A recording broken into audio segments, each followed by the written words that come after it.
tong street na to? Bakit parang ang dami-daming ano, mga business center. ang dami di ba? Signature goods. Dito yung paano ba? Dito yung CBD. Sige, zoom out natin ha. Ayan. Yung lugar natin. Zoom out natin para makita nyo. Ito yung Quiapo, dami yung ang haba. Ayan, Malate. Business centers. Oo, na... Yung parang ang dating niya ay parang old pero saucy. Parang ganun, no? Ito yung old Saigon. American Saigon something. talaga to. Ito yung Saigon, pero na-modernize na.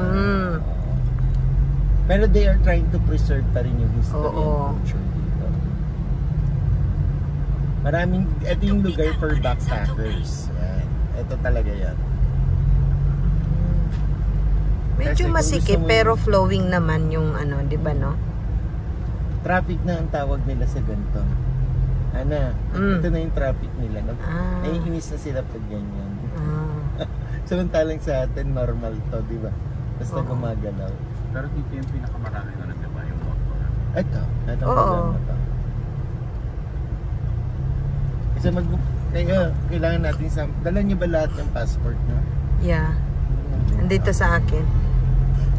Taga ako. Ay, hindi. Meron pa naman sa phone.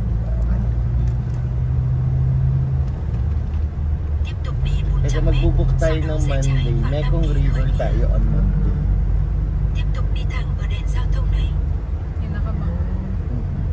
Tapos, Tuesday kasi meron din ba silang mga exotic foods dito?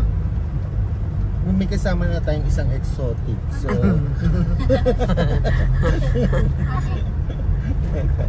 ito, parang palace to. Independence Palace. So, pag mamayari ito ng government? Yes, government. So, pwede tayong pumasok dyan? Mamaya, nandito tayo. Dito tayo magpipicture. Okay ba? Okay tayo. Dadaan lang po muna kami. Kailangan muna ng mga milyones. Oo. Kukuha muna tayo ng milyones. Kubra. Maranasan man lang matawag na milyonarya. Literally millionaire. Mm-hmm. For one day.